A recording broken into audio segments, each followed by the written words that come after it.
Hello and welcome to Landscape Photography World, the podcast for everyone passionate about landscape photography. I'm Grant Swinburne and I'll be your host on this show, talking to landscape photographers about their motivations, likes and dislikes. Luke Tscharke is an Australian landscape and nature photographer.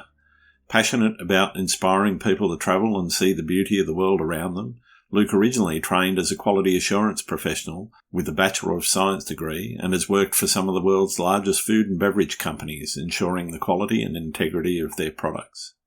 The quality of Luke's work has been recognised by awards in many photography competitions, publications in books, calendars and magazines, and work with corporate clients, tourism organisations and charities. A regular contributor to Australian Geographic Magazine, where he's had 2 covers. His first feature story in the magazine was published in 2018 on the remote Western Arthur Range in Tasmania. Luke also contributes images and articles to the Australian Photography Magazine by running photography workshops for many clients each year across Australia. Luke has been fascinated by the natural environment ever since he was a child and has been able to merge his interests with a love of bushwalking to photograph some of Australia's most stunning and wild natural environments. We discuss his favourite place to photograph, Tasmania, immersing himself in the World Heritage listed wilderness, his decision to move into full-time photography and relocate there from Sydney, along with a lot more. I hope you enjoy the show. G'day Luke, welcome to Landscape Photography World. How are you going? Yeah, I'm not too bad, thanks. I've just gotten back from a couple of weeks of travel, so just tends to be quite busy at the back end of the year, and so I'm away quite a bit and then come home and have to get used to life back in the the place I live, and then you're back off again a few days later. So fair enough. I'm in that phase at the moment. If you don't mind, where have you been? Oh, I went over to South Australia this last trip, which is actually where my family is from. It's where I was brought up, and it was nice to spend some time on Kangaroo Island with my folks. And then nice. I had a job over there as well, photographing a business on the Murray River, and so I was actually on a houseboat for a few days, which was very nice, quite pleasurable. Yeah, one of the nicer shoots, I guess. Yeah, definitely. I am very lucky that I get to have some pretty cool experiences with some of the shoots that I do, but I have to say it is very hard work at the same time. So you'd sort of, I guess it's a work hard. I wouldn't say play hard, but it's definitely nice to be working in such a nice environment. Fantastic. So why don't we start with your earliest photography memory? Where did you first pick up a camera and say, okay, this feels nice? Oh, it's an interesting question. I feel like I've always been into photography. My dad had a whole bunch of Nat Geo magazines and books on the bookshelf that were like very picture heavy, and a lot of Steve Parish wildlife books. And I would look through them very often. I guess back in the day, not so much TV or social media or anything else to distract you. So I was looking through that, and I didn't really read them, but I was just always looking at the pictures and admiring them and wondering, if I could ever take photos like that one day. And I'd always had that kind of passion from, being able to capture the natural world from that without actually being able to do it. And, growing up, I had some access to film cameras and things, but didn't really get into it because I, didn't want to have my family have to pay for the film and all of that aspect of things. So I didn't really get into photography until digital came through. And that's when, the Canon started to release their more inexpensive DSLRs. Yep. And so when they came out, I was like, well, I've always been interested in this photography thing, and I don't know if I'm any good at it, but I'll give it a go. And so I spent $1,600, which is a crazy amount of money for me at the time, on a 450D and a kit lens setup, which is kind of hard to imagine paying that much money for something like that now. But it was something that was really, really good to be able to just get stuck into. And I really cut my teeth, I suppose, on when I was living in Melbourne on the cityscape there. I was really taken aback by the skyline. I guess I'd moved over there from Adelaide. Yep. And Adelaide doesn't have much in the way of a skyline, so it was really nice to be able to. There's a couple of tall buildings. Well, it's getting there, I suppose, isn't it? But compared to Melbourne, and had the big Eureka Tower and the Rialto and the beautiful Yarra River and all of the reflections in the river. At the time, there was also a big Ferris wheel in Birrarung Ma there.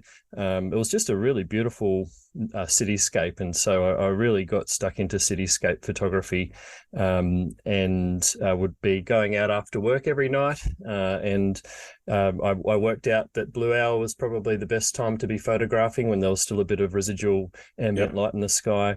And I didn't have any filters, so it was also a good time to shoot not having any filters and getting long exposures.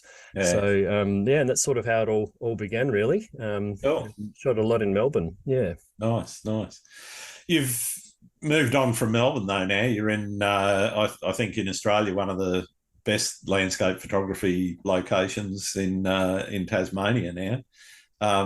Why the move, and was it a conscious move because of work, or was it lifestyle? What prompted that?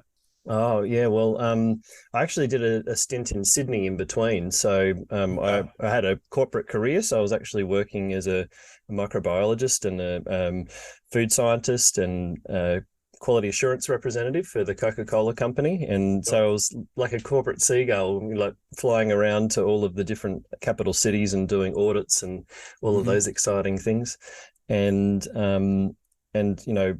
Sydney's an amazing city. And while I was there, I moved on from the cityscapes that I was shooting in Melbourne. And I guess Sydney's got a lot more outdoorsy things to do, and great like rock pools and beaches. I was based before I left up in the Northern Beaches at Warriewood or North Narrabeen, and so I had Turrametta Beach and North Narrabeen Pool just 2 or 3 minutes drive away. So it was really nice to be able to get stuck into the landscape side of things. I was very lucky to have some friends in Sydney that were quite adventurous and were able to go out to doing canyoning and snow camping in the Blue Mountains. In the Snowy Mountains, and so it was really great to get. And that's where the landscapes came from.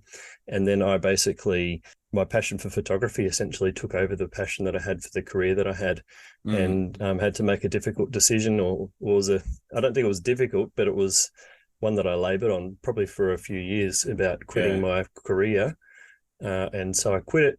And within a few months of quitting that in Sydney, I'd moved to Tassie, and I'd always traveled to Tassie for all of my annual leave. I fell in love with Tassie after I did the overland track. I think it was back in 2013. And so most of my annual leave was spent, any time I really could manage, I would spend in Tasmania.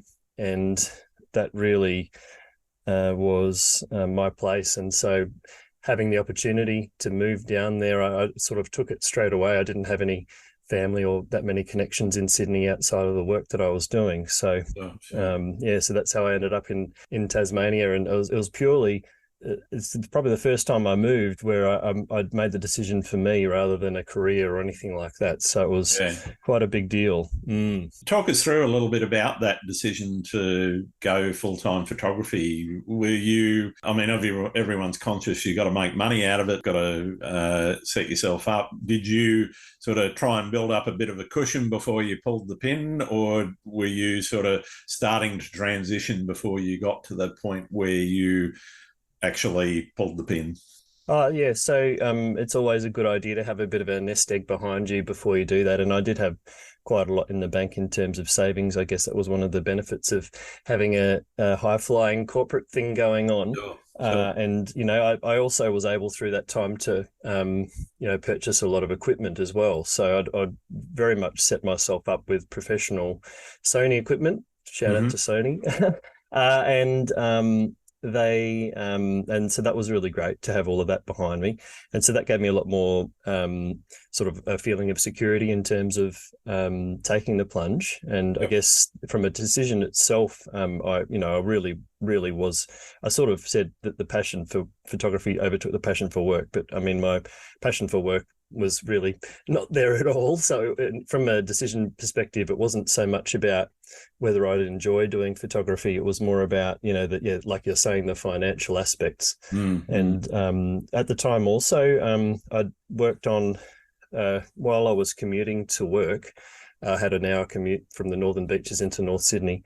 Yep. I would be actually working on my social media profile. And so over that time, I made a conscious decision, I think at the start of 2014, to work on it. And then within a year or so, I had at least 60, 70,000 followers on Instagram. And so that was really fortunate because I could just repost all the shots that I'd already taken on Instagram. So that made it quite a bit easier. And through that, I'd made a lot of connections, and I was actually able, at that particular time, there was, I guess they call it in inverted commas, influencer work. I like to think of it more as destination marketing, because it's not with fedoras and all of that stuff all the time. But there was a lot of travel trips going. And so, that was something that I was really seeking, because, if I was using all my annual leave up to go to Tassie and things like that, there wasn't really any other time available to me to do some of these other trips that were going. Obviously, they paid significantly less than my salary, but I thought that, I would be able to bring in enough from some of those opportunities to at least cover my costs. And I'm very aware that you're starting back off on the bottom rung of the ladder again and need to keep working on it. It was definitely. I also had a lot of people asking me about running workshops and things, so I started doing some of those things as well, which I never really expected I was going to do. But it's a really great way to have some consistent income coming in. So it's sort of a combination of things there, but and it was very hard work. It's still very hard work, but it is. You do get there if you're forced to do these things. It's like jumping into the deep end. You're kind of making yourself have to do it, and so you just adapt and make it work. Yeah, this is it. I think the important thing to remember is, as you said, having that buffer there that you can, make sure that you're financially secure for a little while anyway, while you start building. In terms of that building, how important do you think that work around marketing your personal brand through Instagram, etc., has been? I think Instagram, I'd talk about creating that account as my ticket out of my job. So I really firmly believe that if I didn't build a profile on there, that it would have, I don't think I'd be in this position right now. It was just the right time when I was doing it. I don't think necessarily that you need to have a profile like that to make it work. It was just the avenue that I took. And there are a few other photographers that sort of went that way, like Will Patino's another good example, where those sort of accounts could sort of help to build a profile that then could be a springboard to future work and other sort of relationships with tourism boards or other things like that. So certainly having that aspect was probably critical. And, developing a website as well. I spent quite a bit of time on that. Haven't really done so much on it more recently, but I'm not actually typically a person that likes to go out there and promote myself. So I found that very hard, but I just always tried to focus on putting up the best quality images that I could and making the captions engaging and help people to connect more with the imagery and just go about it that way. And I still am very bad. I could be promoting things so much more, but I feel like the quality of images speak for themselves, and that's really been my sort of ethos there, I suppose. Fair enough.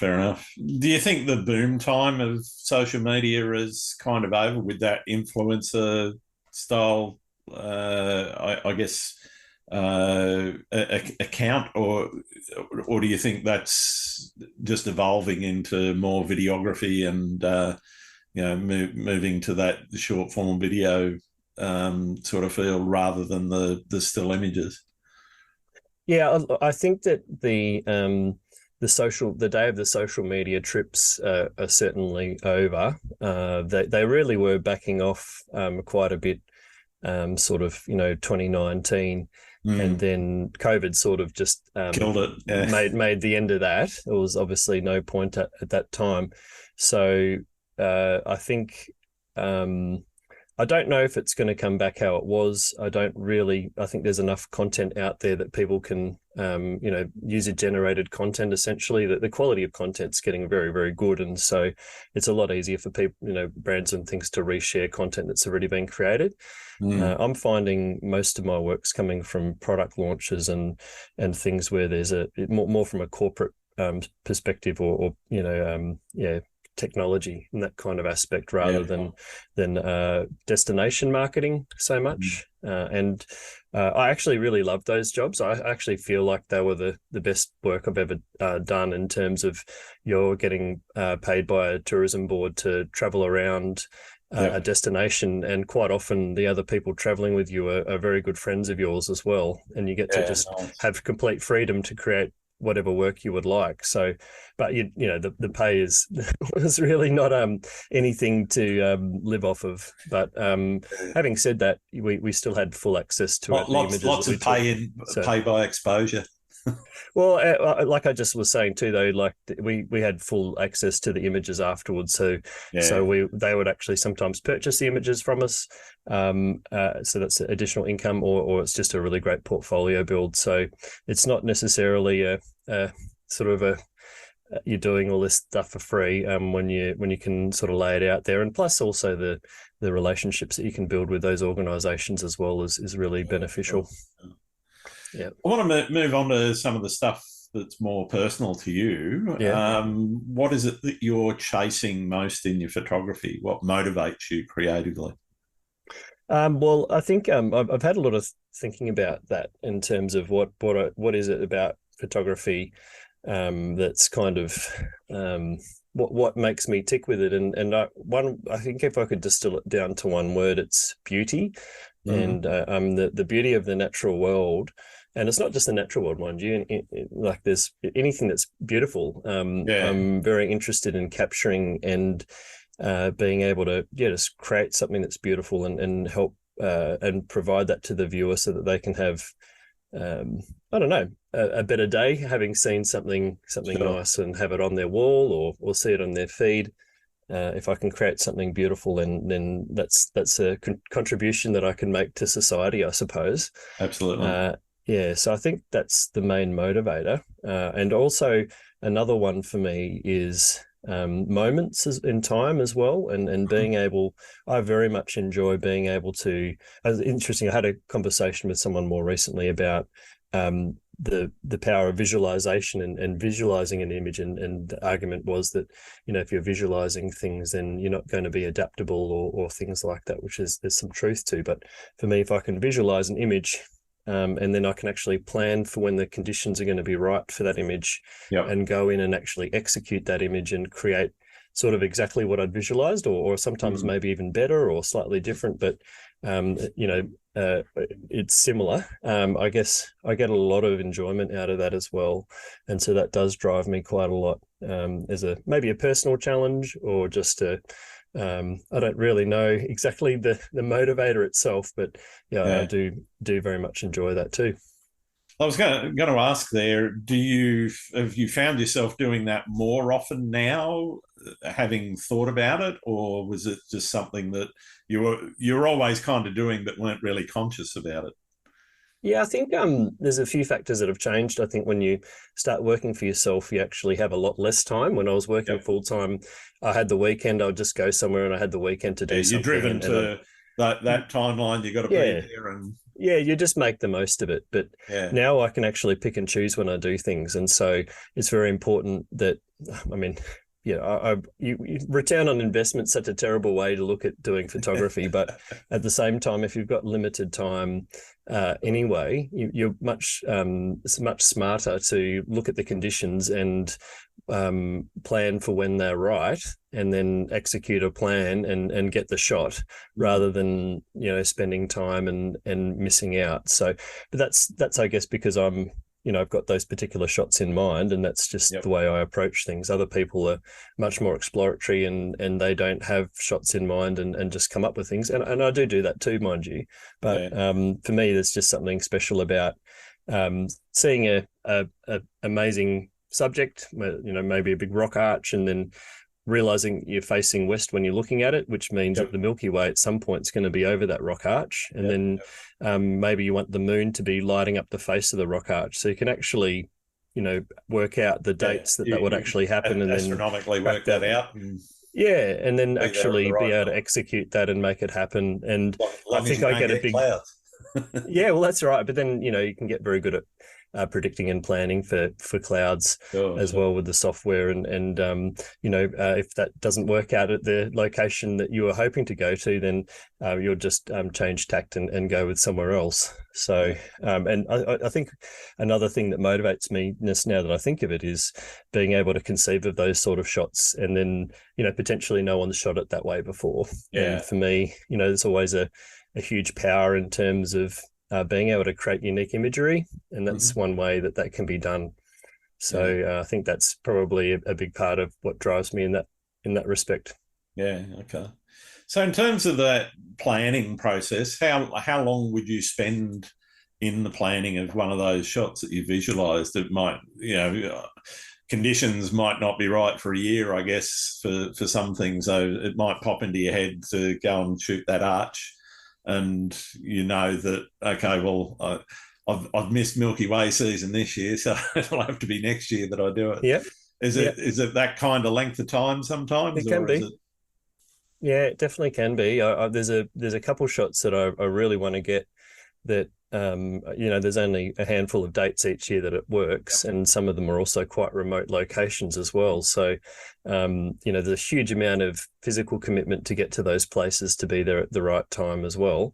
Yeah. I mean, you can just go there and fluke it as well, which is one option as well. But if you can plan it, then why not? So that's definitely the case. I've had other opportunities where I've worked it all out in terms of when the right conditions are going to be, and it just so happens it's that night or it's the next night, and then the moon will be too strong and that shot won't be on, and then because of the phase or my travel schedule, I wouldn't be able to do that again until the following year. So it's sort of like, oh well, I might be flying out tomorrow morning, but I'm going to go to shoot that tonight, because I know that if I don't do that tonight, then it might be next year, and then who knows what I'm doing next year at that time. So there is a fair degree of thought process behind that. And in terms of the planning itself, it's not necessarily doesn't necessarily take too long to do it. You just get photo pills out and work out all of the angles. And sometimes if it's a cliff or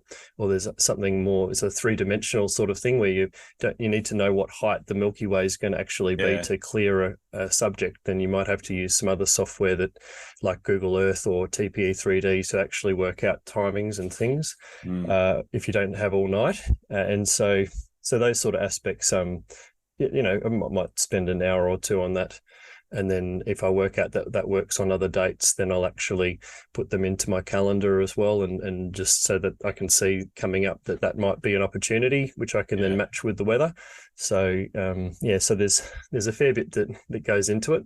I've actually been creating my own personal app, which shows all of the locations that I would like to photograph, and actually I can create plans for all of them as well, which has been a bit of a game changer actually in terms of getting shots that I like and being able to prioritize them. So I don't know. I'm definitely a nerd with it all. I certainly don't expect anyone else to have to do any of that stuff, but I think it probably stems from the fact that I'm actually horrendously disorganized, and so if I don't plan these things like that, they're just never going to happen.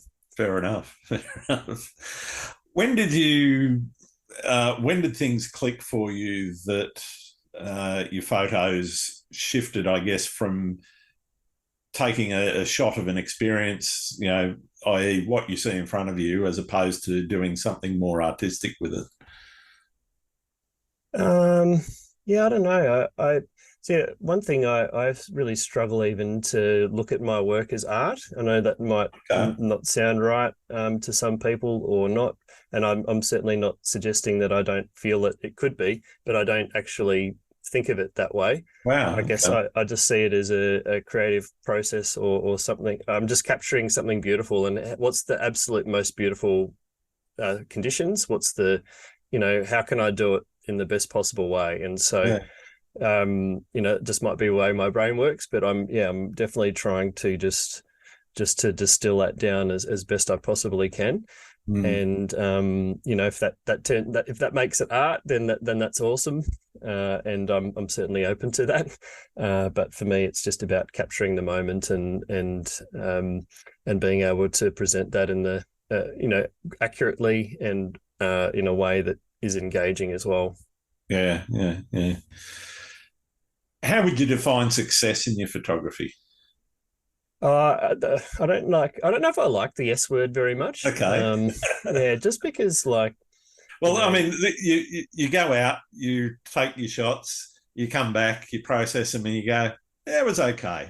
Versus, "Hey, this is fantastic." I What switches from that? Yeah, well, it's definitely just a feeling for me then in that case. Like, if I come back from a shoot and I feel like I've got some shots that I'm very happy with and that's Mm. successful, and I guess you could then say, well, how do you know if you're happy with them or not? And I think for me, it's more like a visualization thing again. Like Yeah. I've got some level of expectation of what I might be able to create, and if I exceed that or create something on the same level, but in a it ends up being quite different, but I'm still happy with the quality of it, then for me that's very successful as well. But yeah, and I guess ordinarily there's not too many times I go out where I don't feel like it was worth it, because I think one of the key skills of landscape photography is being adaptable and being able to read the conditions and pivot on that and find something else if what you're expecting doesn't work out. So I certainly don't like visualize something and then just go straight at that, and if that and just try and make it work no matter what. I always say you need to know when to hold them and when to fold them, Yep. as the Yep. great quote says. So it's always important to have that kind of a go no go kind of phase where you change to something else. But yeah, it's definitely related to the quality of the images that I'm capturing. And yeah, I don't really consider it anywhere from a financial perspective or how many workshops I'm running or any of those sort of things as Sure, being sure. successful. Maybe from a sharing perspective, and if I'm selling a lot of prints or I'm getting a lot of work out there and people are really engaging with it, to me that's also something that I would really want to do, because I feel like with photography you're taking all this content, and at the end of the day you're really wanting to be sharing it. Otherwise, Yeah. how do people know what you're up to? Oh, this is it. I hear a lot of people talking about, and expressing you shoot for yourself, which is fine in terms of making yourself happy with your own work. But if you're not sharing it, who's going to know that you're doing it? It's kind of like I was talking to another photographer a few weeks ago, and he said it's like you can be the most virtuosic violin player, but if all you're doing is playing in your bathroom and not in a concert hall, how's anyone going to know? Yeah, that's right. And I mean, I agree with both aspects. So you definitely want to be photographing for yourself, because you need to have that personal enjoyment with what you're doing. And if everything that you're doing is for other people, which I have had the experience of doing, and it does take the gloss off it. So it's Yeah, it's not very, as much very fun shooting to a brief, is it? Yeah, well, and that's why I don't do weddings and things like Yeah. that as well. Like for me, it was very important that I'm not judging anyone that does, but for No, me, no, like I'm the same. Yeah. I quit my job to do landscape. So it's sort of, if I'm open to the idea of getting into it in the future if that's something that I'm passionate about, but I Yeah. can't. I don't feel that.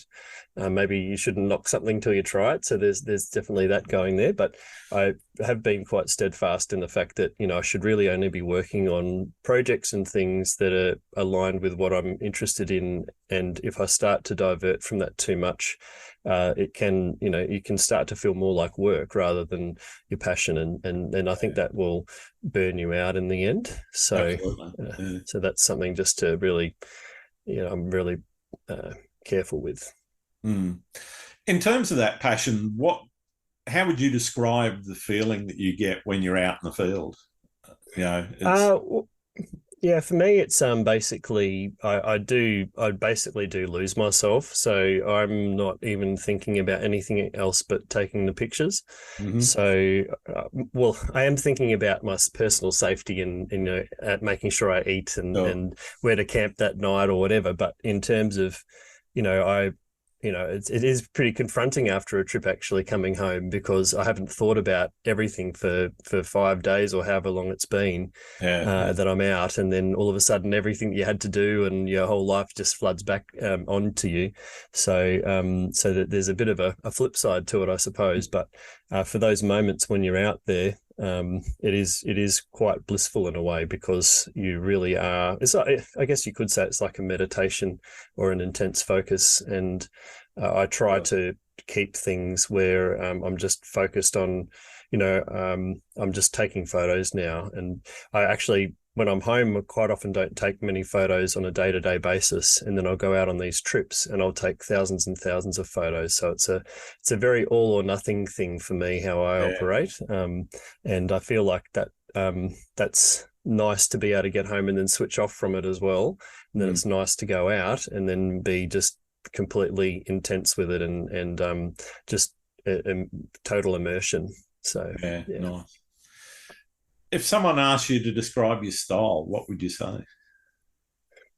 Uh, yeah, I'm very aware that people have styles, and I can definitely pick people's work from a style. And I feel like it's kind of asking you to look in a mirror and describe what you look like. Yeah. It's a little bit of a challenge to do that, but I would like to think that my images are very clean, very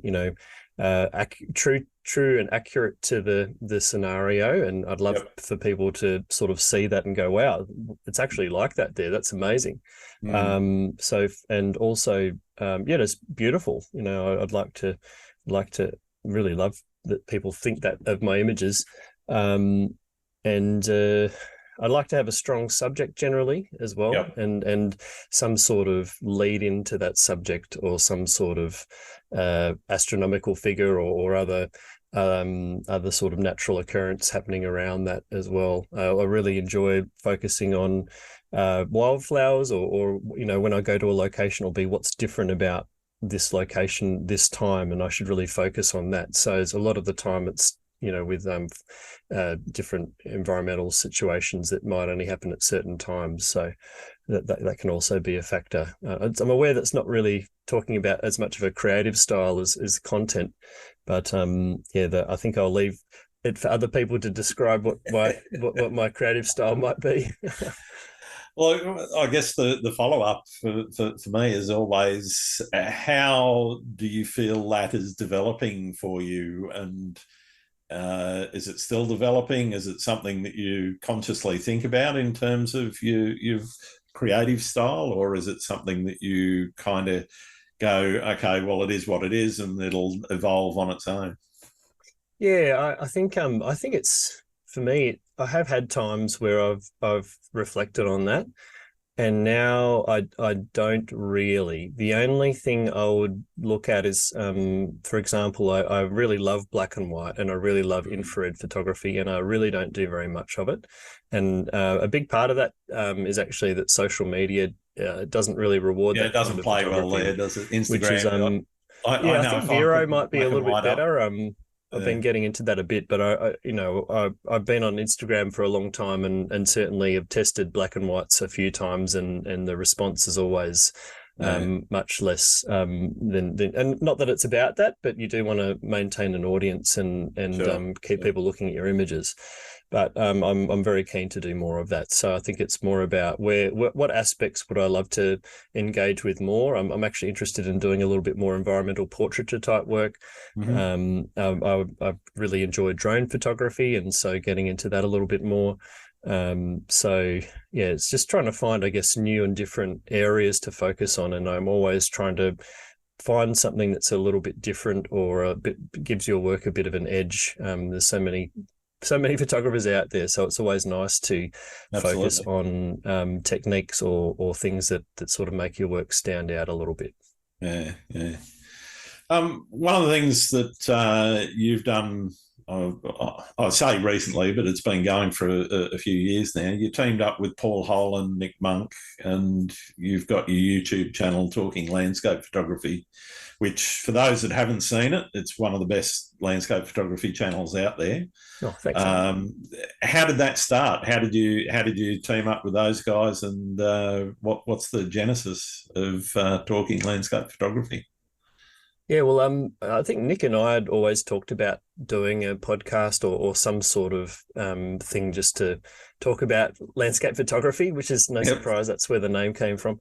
I think we, Paul and I are dear friends as well, and Paul can talk the ear off of whatever the saying is. So it was always going to be good from that perspective. And I think from our it was definitely born out of COVID. So we were all, everyone's sitting around.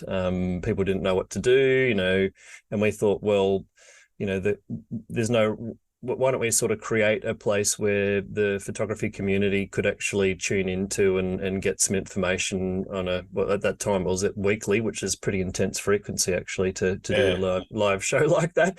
But having said that, when you're sitting at home and you can't travel, you've got time to actually put into organizing those sort of things. Yeah. So we basically, just thought, why don't we just do something that people can tune into? Initially, it was all run on Zoom, and then we sort of pivoted and really pushed it through YouTube more so. And that was the main reason, was just to guess take the pressure off those live sessions and make it more intimate with our actual guest rather than having everyone else on there. So I think, and we really have never tried to monetize it as such. I think the only thing we're really doing now is running workshops under that sort of name, just to help to get a few dollars in the door. But other than that, it's really just something that we're doing for the community, and we really do it because we love it, and I think the reason that we do it live, and the reason we're still doing it, and we're almost hitting our 100th show, it's the end of November is number 100, which is quite hard to fathom. It's really that we've done it live, and it's going up warts and all, and we don't have to do anything at the end of it. So I know for a fact, if we had to edit it, and I've got a lot of respect for you being able to edit all these episodes, if I had to sit down and do all of that extra thing, it just would never have continued, because it's just like an additional time drain. But being able to just sort out a guest and flick the live button and have a chat for an hour or two is really, just been brilliant. And all the people I've been able to meet through it, connections that we've been able to make has been very, very rewarding from that. So, and we'll hopefully be able to continue into next year with it. It's very challenging with managing schedules and finding guests and making it all work. And we're having to rely a lot more now on pre-recorded episodes, because it's quite challenging to have everyone there at the same time. And so which is not, we don't actually want to do. We'd much rather do it live. It's actually quicker and easier doing it live. There's more work involved in pre-recording. But at the same time, we're very determined to keep it going, because we do have a core following there that really enjoys tuning in and watching the guests that we have on. So we've got another show on next week, and hopefully run through till just before Christmas, and see where things go out from there. So nice. It's been a special thing to do. For me, one of the nicest things about it is that warts and all approach. It's very open, honest. It's not as polished as some of the, and that's not denigrating. Oh, don't worry. Like we've gone. I'm a perfectionist, so it's very hard to I not do like that. the rough edges.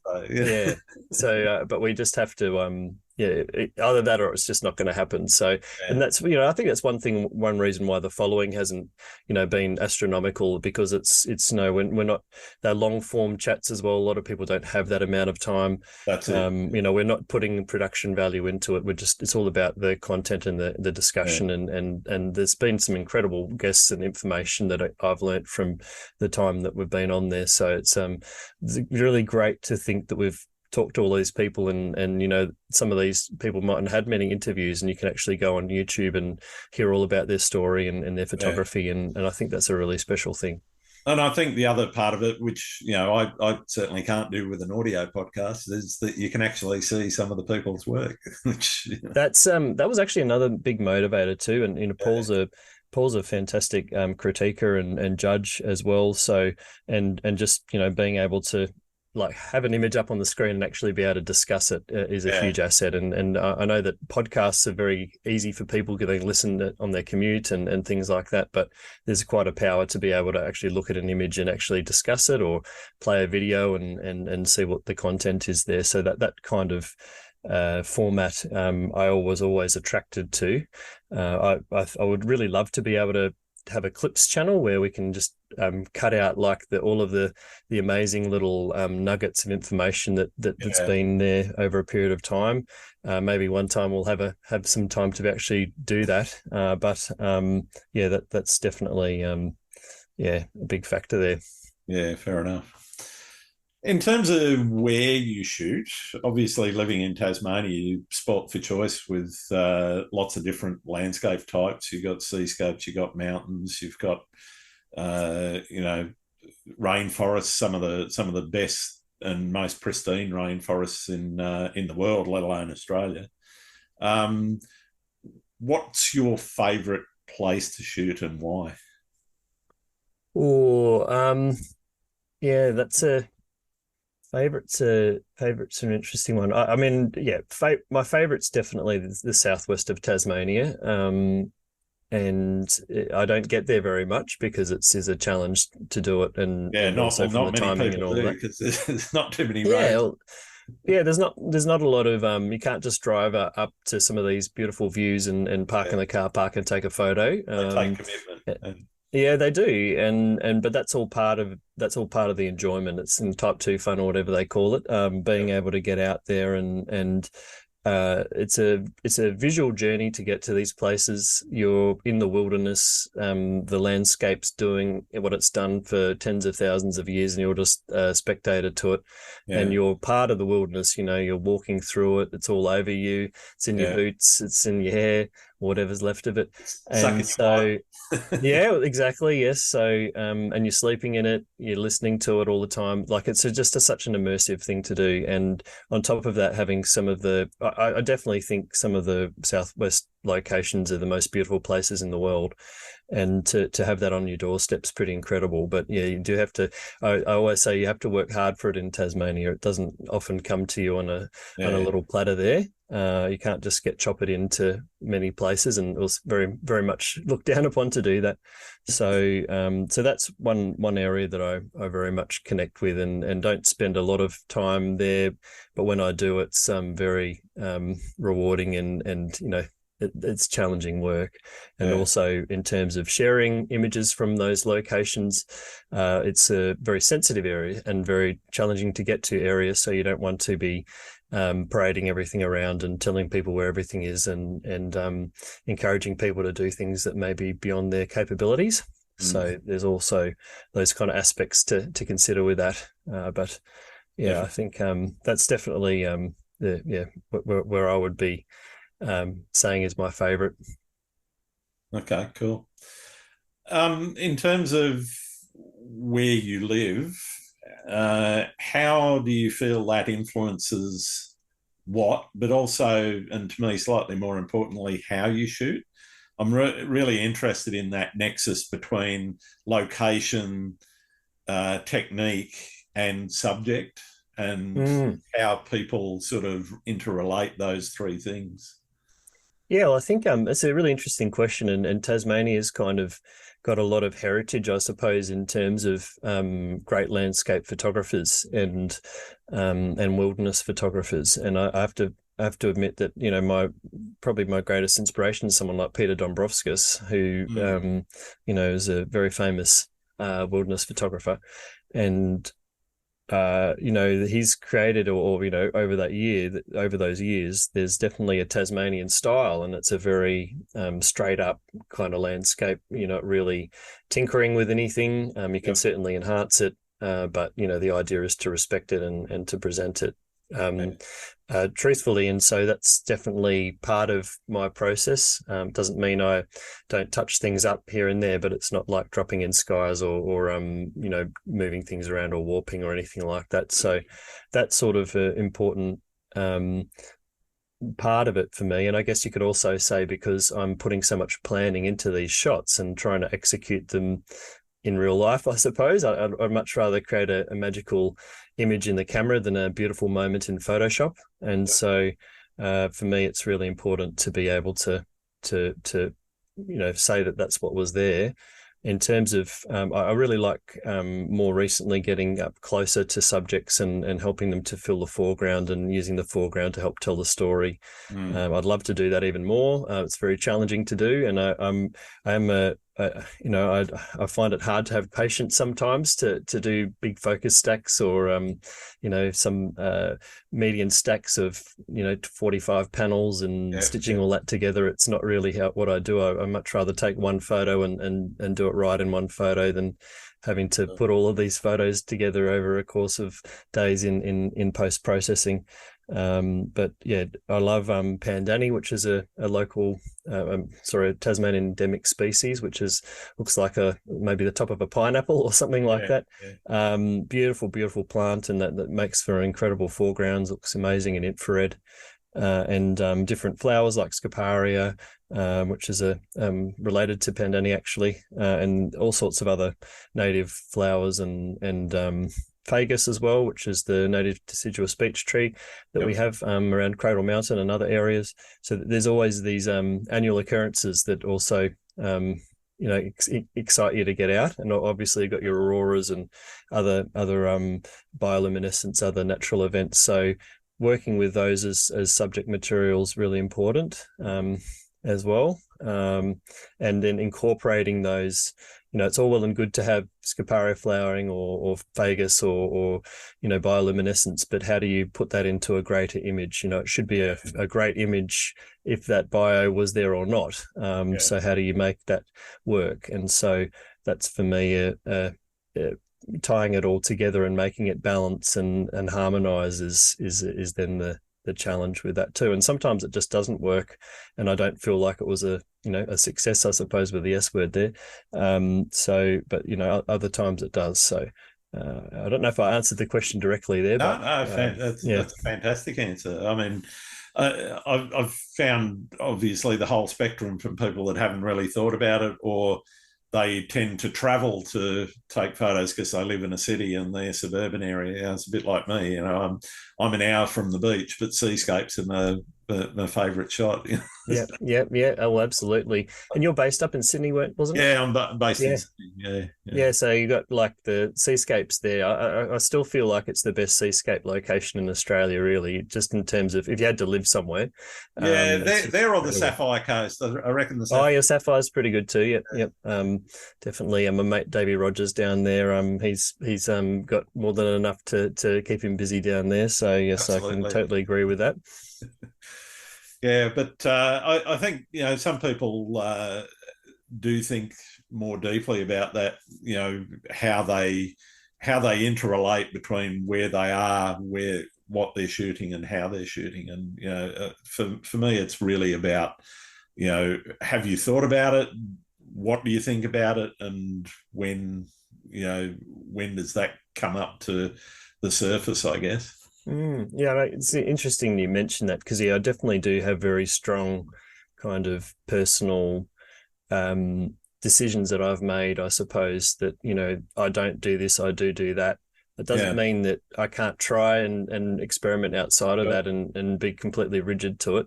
Like, for example, wildlife is not really something that I'd seek out, but if I can put it into a landscape, that's really great. Or if that's all that's on offer and I've got a long lens, then why not, sort of thing. But I'm not going to be going out seeking wildlife photos unless there was an outcome required for that. So that's sort of maybe an example of an approach there that sort of just helps you, because there's so many things you can do. Like underwater photography is another good example. I'd dearly love to be good at that and spend time doing that, but I've got to sort of put some sort of barriers or limits to what I need to focus on, because I'd rather be really good at certain things and do it well than sort of spread myself really thin across a whole bunch of things and get confused and spend money on this thing and that thing and have a wardrobe full of all this equipment that you're never using. So that's something that I've been really clear on with myself. And I think those limits that you do put on yourself, for me anyway, they're quite important for actually bringing structure to what it is that you're producing, as opposed to, just as you said, generically trying to do everything, and as you say, buying a load of gear that you're only going to use once or twice. That's right. Definitely. And gear acquisition syndrome is real, and I definitely have it. So I don't need any encouragement to buy the next latest greatest thing. So that's might be a self-preservation technique perhaps with that, but definitely. What's your most memorable photography experience? I've got a few. I've got many really but for me, like, I always kind of go back to what sort of first inspired me to get into wilderness photography, and that was alluded to earlier, doing the overland track. Yep. Which at the time when I did it, I remember getting ready for it. I spent thousands of dollars on bags and boots and gaiters, and I didn't really have any. I didn't really even do any of that sort of stuff at all. And I remember thinking, have I bitten off way more than I can chew here? And even at the start of the walk, the pack was way overweight, and we went a different way, and it was boggy and slipping over tree roots, and it was really, much harder than I was expecting it to be as well. On the second evening, I had this experience where we were out shooting sunset at Barn Bluff, which isn't a place you'd normally end up at sunset, so it requires a bit of effort to be out there at that time. And I was standing on the track looking at Barn Bluff, and there was this huge big cloud over the top of the bluff, and it looked like a big UFO or something just sitting over the top, and it just with the sun. Yeah, something like that. And as the sun was setting, it just lit up in this crazy orange color, and just a really powerful scene. And I managed to take a few images that night that I was very happy with. But I just remember standing on there watching that all unfold, and the silence around me, and I was the only person I could see, and just having that experience on my own, being out in the wilderness, being out in nature, and having that connection to it. I suppose I actually understood it. Really understood for the first time why people like to get out into those environments and actually spend why would people bother doing that? Why would you go through put yourself through all of that? I never really could comprehend why would you get up at 3 o'clock in the morning to go and take astro? Yeah, well, that's right. Like all of those kind of aspects, I hadn't really clicked in. And then when you have that moment and that sort of fires up that passion, or you can have that deeper experience, I suppose that was a real instigator for me in terms of I really need to get out here and do this thing more often. And I think really from that time, I started to do a lot more outdoor, I guess, landscape photography. I remember having a thought to myself, I don't know if I could do landscapes. When my camera gear could get wet, and I'd have to get a bag that could keep all the rain out, and all the dust is going to get into my expensive lenses, and so all of those sort of funny things that your brain goes to. So I'm glad that I decided to just go ahead with it anyway. And I think having those kind of experiences like the one I was talking about really helped to consolidate, and you just have to think about that time, and then you're automatically planning the next one. It's very hard to say no. Yeah, I'm usually planning the next one before I leave on the first one. yeah, that's always good. And I think it's really important for your mental health too, actually, to have absolutely a trip like that to look forward to. And like, you might be working and things suck, but then you can just think, oh, well, I'm going to be in Tassie in 2 months. Come on, it can't be that bad. So that's exactly it. Yeah, so that's definitely pretty awesome. But yeah, it's always those moments always involve a mountain or being out in the wilderness for me, and often solitude as well. I think if you can safely get out into these places and have time on your own, or then it's a really formative thing to do. I was going to ask, do you prefer shooting alone or do you prefer shooting with other people? Well, I actually do prefer shooting with other people. I really enjoy sharing moments with people. I enjoy using other people as a motivator as well. Like it's very hard to get up on your own at 3 a.m. when, it's very easy just to make the decision yourself to not do that. But if you've roped someone else into it, then it's more likely to happen. So I think that's a big aspect. But it's really nice to be in these places and just go, how good was that, mate? That was just so cool. Whereas, you can still do that to yourself, but it's not quite the same. But I think I always try to do at least 1 or 2 trips a year, like say if it's a hiking thing or something like that on my own, just to sort of have that connection.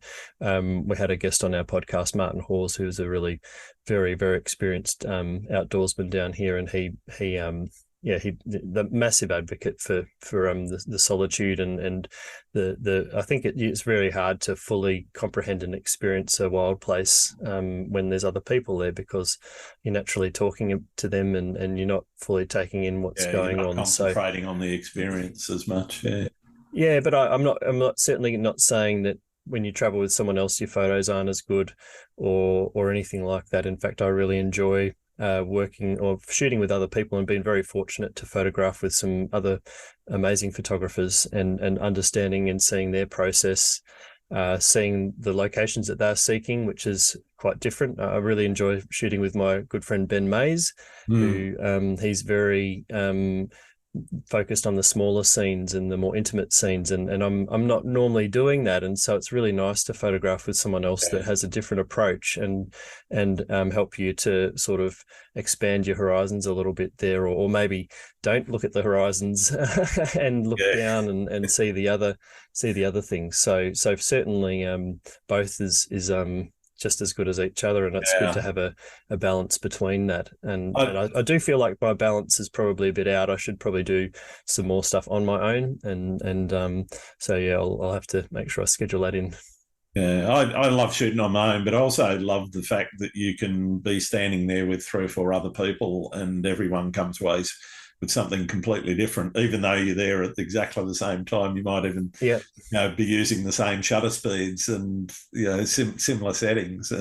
Oh, it's amazing. Yeah. Although if you're at someone like Turrametta Beach on a Saturday morning, at least how it used to be, it's hard to imagine anyone getting any other shots that other than it being the same. So I think there's always some aspect where everyone's after the same thing, but it's always good to have in the mind that, if you have seen it shot a certain way, what can you do that makes it a little bit different? And that's certainly an approach I try and take as well. Nothing wrong with taking the hero shots either, mind you. Oh yeah, the icons are iconic, and you've got to get your own take on it, and that's the thing. The conditions might be different, or the light might be slightly different. So I don't see any problem in taking iconic shots as well. Mm. Yeah, absolutely. We all have our horror stories. What's yours? Oh, dear, oh dear. Horror stories. Horror stories. I mean, I remember having a terrible time when I was flying from Iceland to Norway and didn't have a camera bag for a while and didn't have, well, it was a big aurora forecast, and basically I didn't have a tripod. So because my bag didn't arrive, and so I had to try and quickly scramble and find a tripod that I could use so I could photograph the aurora that night. And I managed to find one with like the wind-up handle. That like maybe a $30 Velbon one or something like that, and was using that, and that was definitely a bit of a a step backwards in that respect. But I mean, that's not really a horror story, but it was at the time in my mind. Like, I've come all the way around the other side of the world, and I don't have a tripod now, and I'm here to shoot the aurora, and there was massive geomagnetic storms. These are going like on. storms where you're looking directly up above you and the aurora's raining down on you, and you think you're looking at it all, and then you turn around and realize that the aurora's 360 degrees around you, type stuff. So you don't want to not have a tripod in those moments. So anyway, yeah, that was, that those sort of things can happen, I suppose. But I guess if I'm struggling that much, then I guess I've been quite fortunate. I guess there's always things that go wrong. It's going to happen, and I think it's about I put a lot of effort in being prepared and having backups and redundancy and those kind of aspects. But I guess if I'm thinking of horror, it's going to be something about, and my nightmares are often I forget my camera bag, or I someone steals my bag out the car, or something like that. It's always something to do with equipment not making it where it should. Yeah, I'm a victim of my own doings there. I left a tripod shoe on a different body and went out to take some shots of a waterfall, and basically went to set up and went, oh, where's the shoe? It's not in the bag, not on the camera. Oh well, I won't be shooting long exposures. Oh no. Damn. Didn't enjoy that shoot much at all. No, It definitely. it made it worse because it wasn't a straightforward hike. It was probably about a 5 or 6K hike in, so 10Ks in and out, all up to get there and not be able to really shoot what I'd envisaged. Oh, well, it reminds me a bit of a shoot that I had earlier this year where I got in about the second day and my boot started falling apart because I'd actually accidentally put on an old pair of boots rather than the new pair of boots that I had bought for that walk. Yeah. And basically spent the rest of the walk wondering if my boot was going to fall apart and have to walk out just on my socks or something like that. So certainly not the place you wanted to be doing that. But yeah, it's definitely not. it doesn't definitely doesn't matter how much you prepare, and sometimes it's just these things happen. What's the practice of photography taught you about the world? It's taught me that it's a very beautiful place, and that you can find beauty in all sorts of areas. It doesn't have to be in the wilderness. It can be in a suburban environment. And while the world is, looks like it's going down the toilet pretty quickly, it doesn't mean that there's places that aren't just the way that they've always been. There's not as many, and there's a lot of people trying to make sure that there isn't anything left. But it's really nice to know that there's these places that exist, and that the world still is, doing what it does, and certainly the natural world. And these places are there for us to enjoy and for us to experience, but they're also there for us to protect as well. And it's really made me keenly aware of ensuring that these places, that we like to photograph, are protected and looked after, and we're custodians and for those places. So that's certainly a big lesson that I've had around what's in the world and how it works. Yeah, definitely. And also, I guess that I've also learned that people are amazing, and most people that I've dealt with in photography are just the most incredible people. So there's always going to be a few bad eggs along the way, but the amount of amazing people that I've met just all around the world and doing this and being able to meet someone and just start talking about photography, and it's just such a great icebreaker, or way to get to know someone. It's also sort of helped me to understand that people are awesome, and people are really genuinely trying to look out for you and help you in your journey, and that's been an amazing thing. Nice. Talking about the environment, have there been places you've been that you've seen deteriorate or seen changes in over time since you started taking photographs? Yeah, I think that's there's definitely some places like that. there's like Iceland was really noticeable from, I think I went there in 2014 and then or 2013, and then I went back in 2018, and it was quite remarkable how much that place had changed even just in a few years, in terms of car parks where they weren't, and areas and things that that it just felt less wild, and it felt a little bit more organized and structured, I suppose.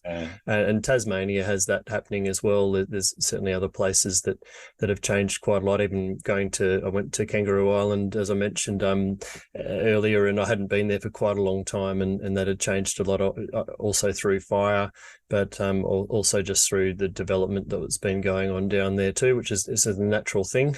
But yeah, certainly some places are more degraded than they should be, because they've just become too popular or overpopular, and there hasn't been the right amount of restriction or control over access to those particular areas as well.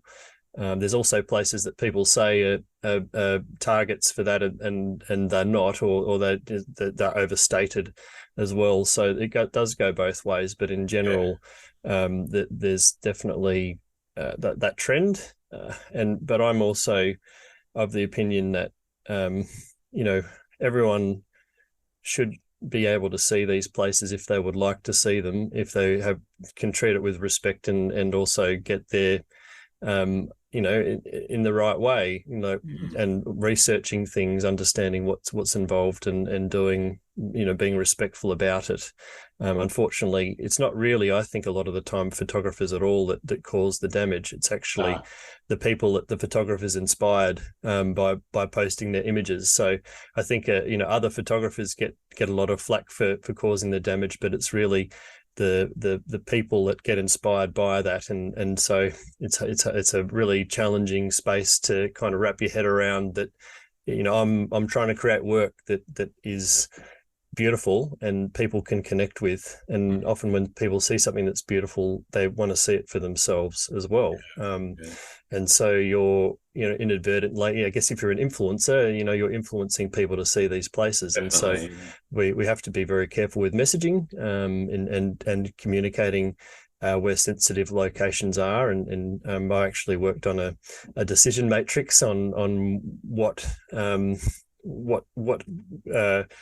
parameters are there to and how much to reveal about where a place actually is. But in general, if it's got a car park and you can shoot from the car park, it's generally okay. If you have to go in on a big hike and no one knows where it is already, then it's probably a pretty good idea just to shut up and just let people enjoy the picture. So if there's no trail, don't talk about where it is.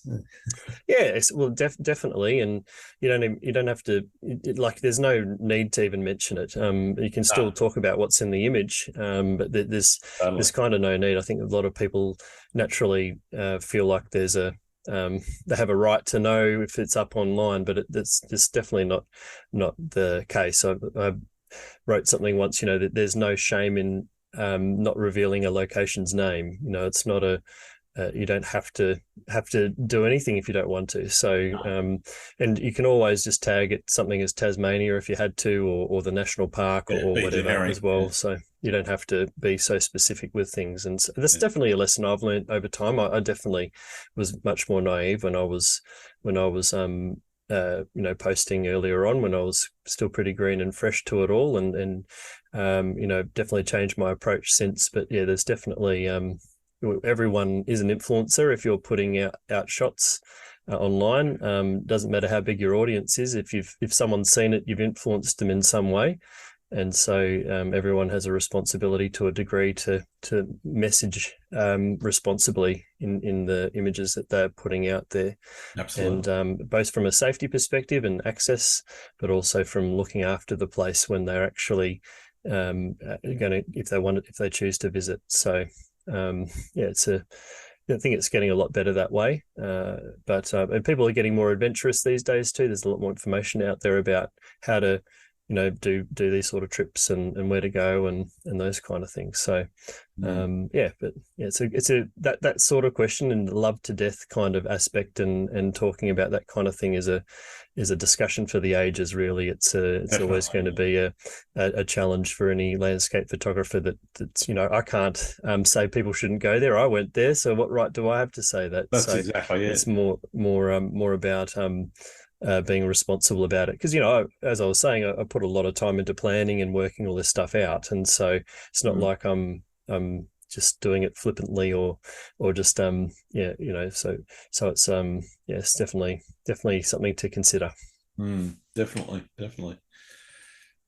In terms of, I'd like to turn to the how now. In terms of how you learnt your photography and in particular your processing, was that something that you lent on mentors, or did you just sort of pick it up as you went along and through trial and error and YouTube, etc.? Or Yeah, well, a lot of what I was learning was almost, when I was learning a lot of stuff, there wasn't a huge amount on YouTube even back in the day. I the biggest game changer for me in terms of processing has definitely been luminosity masking and the Tony Kuiper luminosity masking panel, and I very highly recommend the Sean Bagshaw videos that go with that. It's probably been the key thing that I've gone through that's given me the most capability or understanding in terms of editing, and I certainly needed that when I was shooting on those old Canon cameras back in the day when there wasn't really any dynamic range to speak of. I don't seem to need them quite so much anymore with the newer Sony sensors, but it's still very handy to have. And Lightroom's also got some aspects of luminosity masking baked in. And so, I've spent money on tutorials from various photographers that I admire or were recommended to me in terms of what to do. And I think that there's obviously nothing wrong with that. You want to be learning from the best in the world, and totally. If they're able to provide that information to you, then that's great, and that's just professional development. I'm a big advocate for seeking out people that you like their work and asking what they do and seeing if you can tee up a session. I don't actually haven't done that myself, but I often feel like I should. There's no, I think there shouldn't be a stigma around that, and definitely. You're also helping out that particular photographer as well, in terms of making a living. So everyone wins really. That's right. And YouTube's just incredible now too. Like, I mean, if you want to know anything about anything, you just look on YouTube. So there's so much information out there, but it's really nice to have a core sort of process that you kind of develop on. And I like to think it like tools in the tool belt. You hear about these little techniques that really work. And you can pull that tool out if you need a certain look or you want to try and achieve a certain thing with the image. But you don't want to have so many tools that you can't choose which one you want to use. So you need to sort of be discerning with that. And you also don't want to be always using a hammer every time in your photo as well, right. Or overusing a particular tool when you need other things. So it's a bit of an acquired sort of thing. But editing for me is a very iterative process in Lightroom, top to bottom of all the sliders, move all the sliders until it looks good. I love using radial filters as well, and to create a sense of depth, and also placing light in certain or brightening up certain areas of the image, and then luminosity masking and color adjustments and other aspects in Photoshop. So, but I'm trying to do as much as I can in Lightroom these days, just because it speeds the process up quite a bit. Okay. I certainly enjoy the capture process much more than the editing process, and my very, very extensive backlog of images to be edited, it can attest to that. And I'm one of my, probably, if you talk about failures other than successes, is that I've got a huge amount of work that I haven't shown people, stemming back many years that I need to actually have some time to get to edit and put it out there. So that's sort of I was going an to area of ask about improvement. that. Are you home from the shoot and straight onto the computer and into edit mode, or are you just leaving it and you backing it up, obviously, but leaving it for to gestate for a bit before you get into it? To have a bit of a marination period. Yeah. I think so I'm definitely back up as soon as I get back. So my golden rule is that, when I'm out shooting, I don't wipe any cards. I take a lot of cards with me, and then I'll back up on the road if I have access to a laptop as well. And then yes, everything's straight on the computer, and then if I can, I'll also then create a backup of the files on my server as well after that. So that's a given, because you don't want to go out to the next shoot and then have some card images on your cards, and then you don't know if you've backed them up or not. Yeah. So and then I always blank the card once I've backed it up. It's well, that's a very good approach for sure.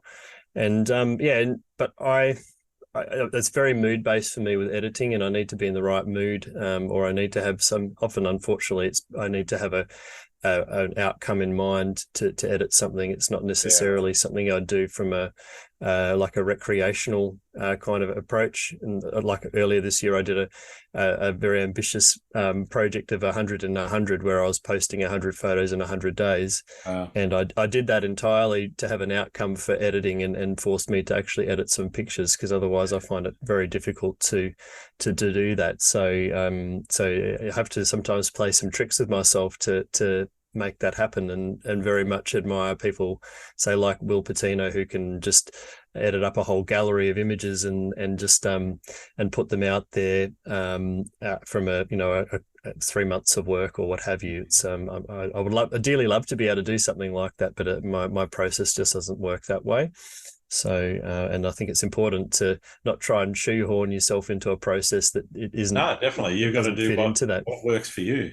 Yeah, absolutely. So, but yeah, definitely more of a marinator, and trying to pick off bits and pieces. There's still images in my mind that I know I've taken that I would, just think about editing and getting it out there. And if I was hit by a bus, that's probably the first thing I would think of as like, why didn't I do that? So but that's all you can't do everything, and but yeah, I do have an intense desire to get more of that work out, and hopefully can it in 2026 or whenever that will be. In terms of printing, do you do your own printing, or are you using a service, or? Well, I work with a print lab called Full Gamut, but down here in Hobart. They're absolutely brilliant. Shout out to them. But they really have looked after me, and I use them. They actually are the only authorised printer to print Peter Dombrovskis. Well, I don't know if it's actually true if they're the only one, but they print Peter Dombrovskis's work, and with permission from Liz Dombrovskis, and she gets royalties through that and all of that. But for me, if it's good enough to print his work, then it's definitely good enough for mine then. Absolutely.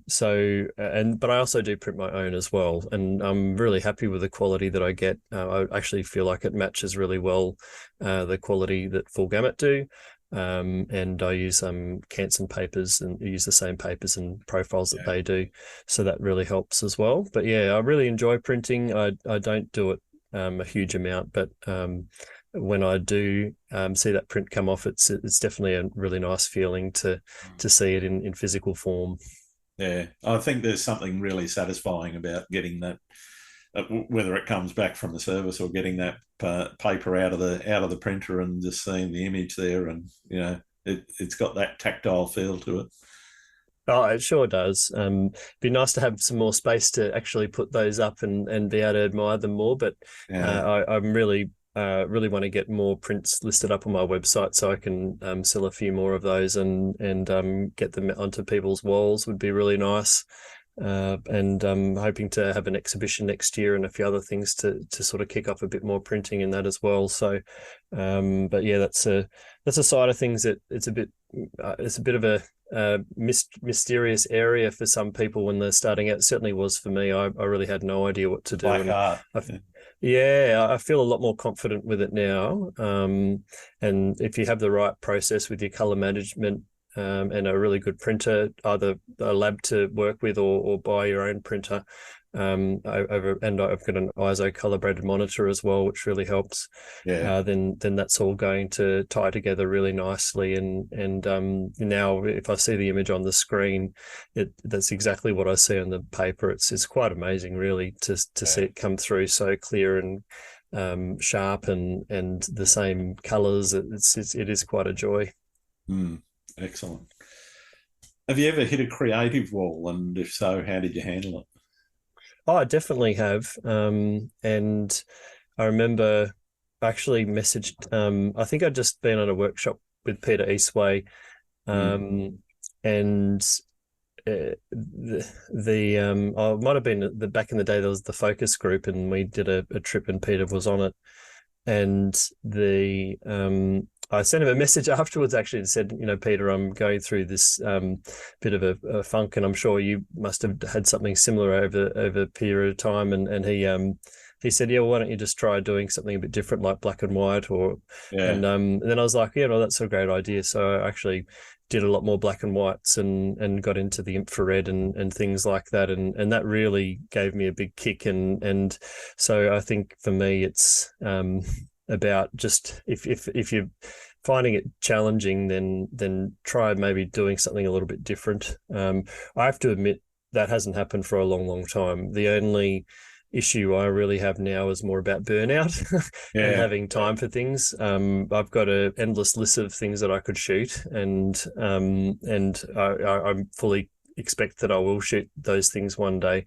So from that perspective, I don't think it's creativity that's a limitation, but certainly if people out there are struggling with it, it is real. And a lot of the time it's because maybe you need to find a project, or you need to find an outcome for what you're trying to create. And like maybe you want to do a book, or maybe you want to a gallery on a website, or a virtual exhibition online, or have a product or something that you want to create with the work, a body of work, and maybe work with that, or get a camera converted to infrared, or start shooting some astrophotography. There's all sorts of other things you can focus on that can change. It might be an interest thing. You might have lost interest in the things that you were doing, and you need to have a fresh hit of dopamine somewhere else. Definitely.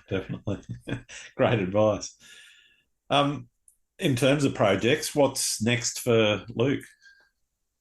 I've got a few workshops coming up. I've got one coming up with my friend Ben Mays in the Tarkine, and one with Paul in the Tarkine as well. It's getting slammed at the moment, unfortunately, with hundreds of millimeters of rain. So hopefully it's still in decent enough nick after that. And then also heading to King Island, which should be really fun. Nice. On a workshop with Ian Rolfe, who's run about 25 workshops over there. So he obviously knows it very well. So and I've never been there, so I'm really excited about that. And I'm running that with Paul as well. And then I'm currently doing a lot of photography for Great Walks of Australia, which is a umbrella marketing agency for commercial bushwalking experiences. And so I've got a couple more, or three more of those coming up as well, which is for me, it's really amazing because I love bushwalking and I love photography. And so it's pretty incredible to be able to actually get paid to go and photograph people bushwalking and having dinner and all of the various activities and things that they do through that time. So that's been really rewarding work. And then at the end of the year, I'm heading off to Antarctica, which is also very exciting. So very jam-packed back end of the year. But it's very, all good things. How long are you heading down there for? I'm in Antarctica for 38 days. And so I'm working with Sony and with Intrepid down there, which those guys have put a partnership together. And I'm very fortunately doing 3 voyages down there. So it should be pretty intense again, but obviously not going to say no to an opportunity to go to Antarctica. And so it's over Christmas and New Year's. So Christmas will have come at once there. But very fortunate and very grateful for the opportunity. Yeah, amazing. I'm very jealous of that.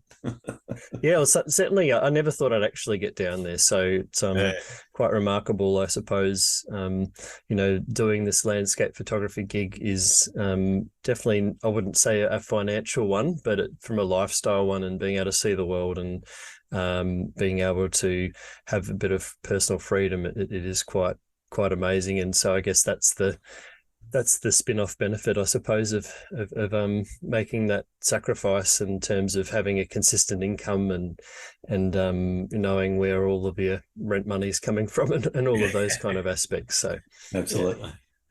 What do you see as the biggest challenge facing landscape photographers in particular right now? Ooh, um, I mean, I personally feel like it's probably a controversial opinion, but I feel like things getting too murky with digital art versus actual natural shot images, or however you would like to put it, and it losing shots that represent the world as it is, or try to represent reality, whatever that word means. I think Yep. natural is probably a nice word to use there. I personally feel like there's a risk that people will look at landscape photography and just start feeling like nothing's real anymore, and I think Yeah, that's a real shame. I don't know. There's no real answer to it, and I certainly don't judge people that do create amazing images, but yeah, I do get a bit worried that the general public might start to get disillusioned, although maybe they don't care. Maybe they're just happy to see something beautiful, and it doesn't really matter if it's actually what was there, or someone's created it. Ignorance is bliss sometimes, I suppose.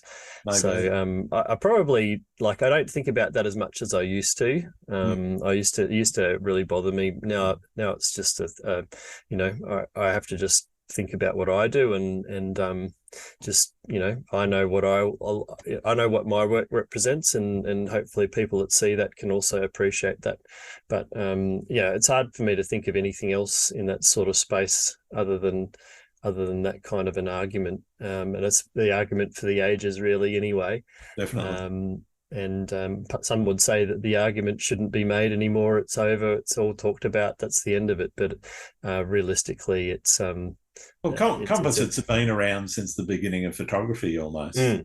yeah, that's right. The Frank Hurley stuff and the Ansel Adams himself, he was yeah, known for doing composites. And so I, I'm not sure why there's ever been a real argument. I know that back in the day when Frank Hurley was doing some of his World War One shots, for example, there was quite a lot of criticism of his work because it wasn't necessarily reflecting what really happened, but then, it definitely represented a vision of what was happening because each of the elements was, maybe photographed separately.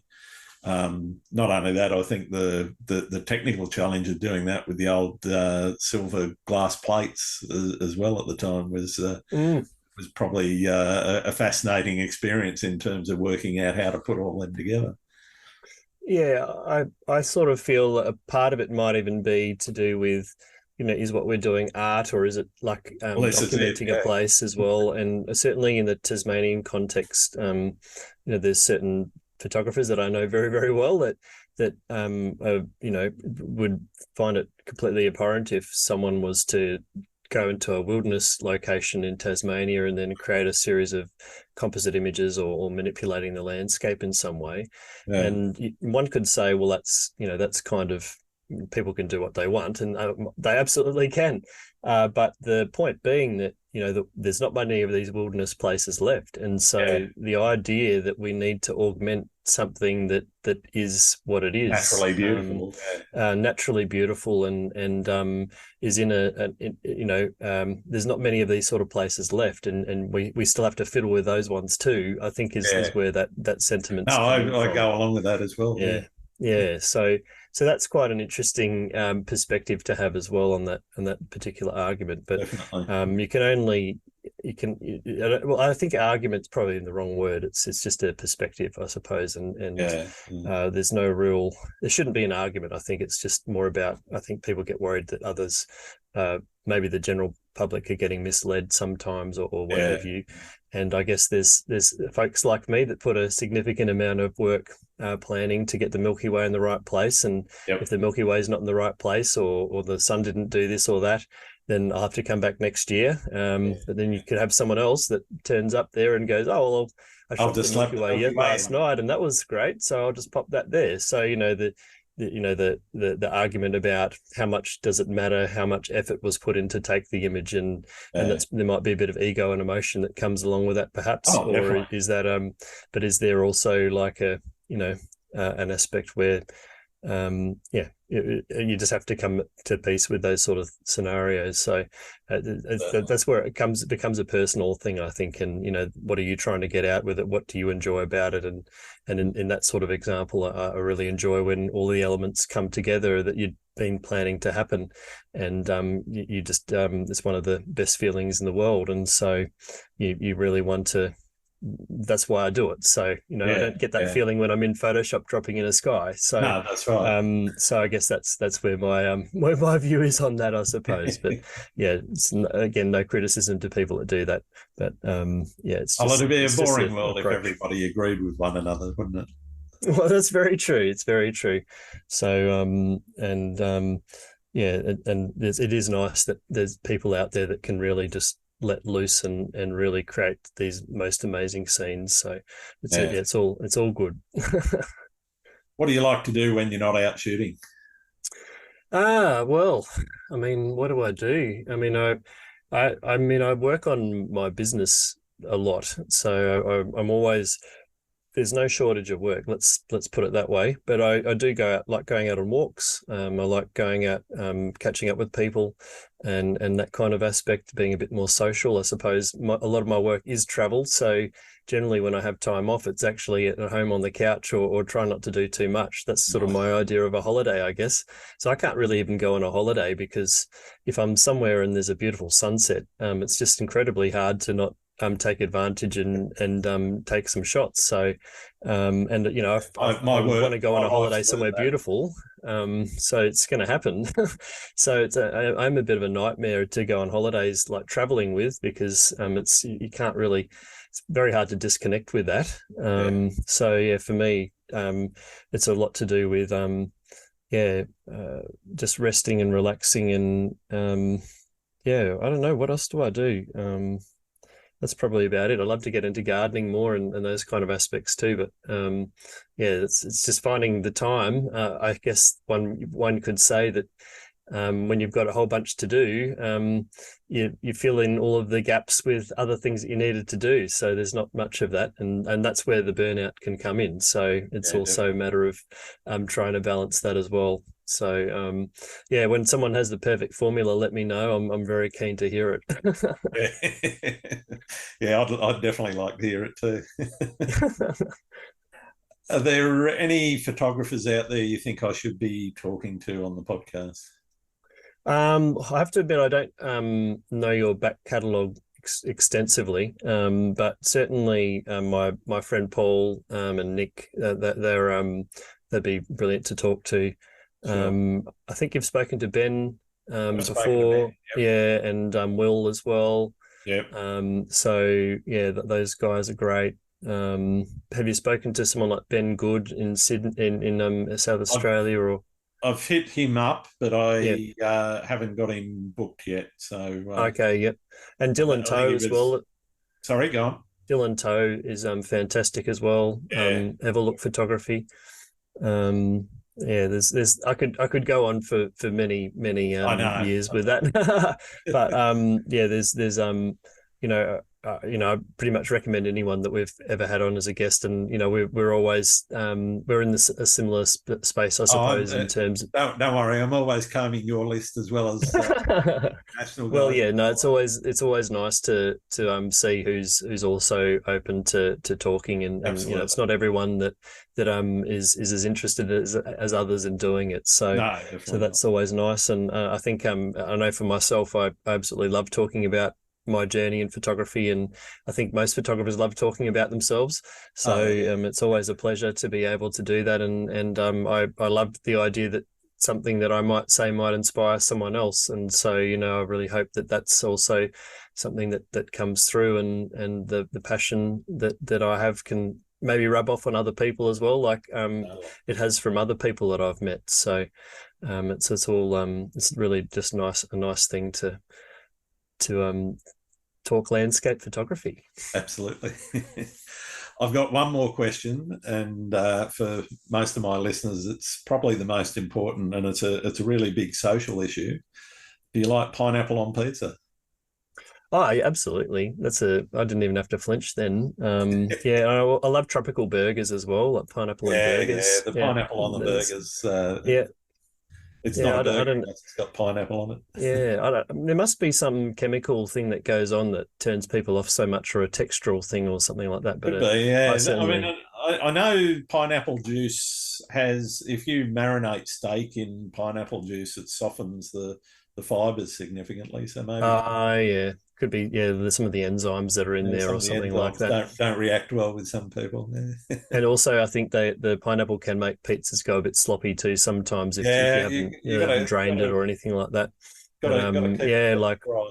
bring it on. Like that's not a deterrent by any means. But having said that, I think you could probably put anything on a pizza and I'd still eat it. So I'm a pretty big fan. So yeah, there's no worries there. Fantastic. Well, thank you very much for taking the time today to talk to me, Luke. It's been wonderful getting to know you a little bit better and know a little bit more about how you do what you do.